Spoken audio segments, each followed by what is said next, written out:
ইতিহাস বলছে যে আমাদের বাংলাদেশ স্বাধীনতার পরে প্রায় ৫৫ বছরের বাজেটের বড় সমস্যা হলো এর একটা গতানুগতিক ধারা থেকে আমরা বেরোতে পারি। সেজন্য আমরা এটাকে একটু এক্সেপশনালি ট্রেজারি বেঞ্চ এবং অপোজিশন সমন্বিতভাবে আমরা এটাকে আরেকটু সুন্দর করতে পারি কিনা।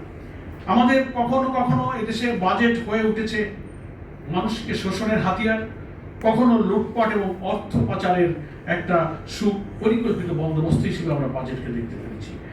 কখনো এই ৫৫ বছরে বাজেট জনগণের ভাগ্য পরিবর্তনের হাতিয়ার হয়ে ওঠেনি। আমরা দেখতে পেয়েছি বাজেটের দুটো সাইড, একটা আয় একটা ব্যয়। আয়ের ক্ষেত্রে রেভিনিউ কালেক্ট করার ক্ষেত্রে আমাদের ওয়ারসেল করিম সাহেব যে পেপারসটা প্রেজেন্ট করেছেন ব্যাখ্যায় উনি অনেক সুন্দর সুন্দর উদাহরণও দিয়েছেন।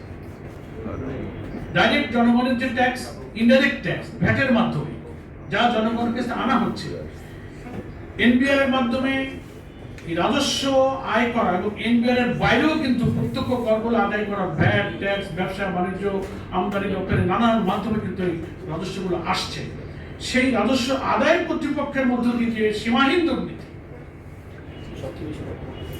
যারা আদায় করেন, এনবিআর সেই অথরিটি, ইনকাম ট্যাক্সের অথরিটি, যারা ট্যাক্স ধার্য করছেন, যারা নিচ্ছেন, যারা ভ্যাট ধার্য করছেন, পদে পদে সময় নাই, পদে পদে এখানে ব্যাপক দুর্নীতি। একটা উদাহরণ গুরুত্বপূর্ণ দিয়েছিল ওয়ারসেল করিম সাহেব।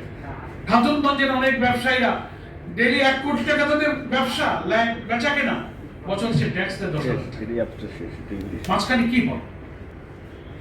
একটা উদাহরণ, আরো অনেক সমাজের খাত এবং ব্যবসা বাণিজ্য, ট্যাক্সের এবং রেভিনিউর যথেষ্ট সোর্স আছে যেখানে সীমাহীন দুর্নীতিতে আমরা আকর্ষণ নিমজ্জিত।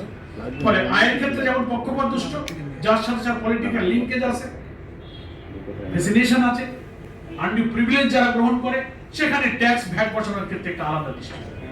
আবার ব্যয়ের ক্ষেত্রে প্রচন্ড বিলাসী মানসিকতা এই বাজেট যারা করেন এবং সেটারই পরিচয় এবং প্রমাণ আমরা সেখানে দেখতে পাই। দীর্ঘদিন থেকে বাজেটের ব্যাপারে আমাদের শিক্ষার ব্যাপারে যারা চিন্তা বিশ্লেষণ করেন, 20% থেকে মোট বাজেটের 20% জিডিপির 6% বরাদ্দের কিন্তু দাবি করে আসছে, কিন্তু সরকার এখনো কিন্তু শিক্ষা খাতে বাজেট দিতে পারে।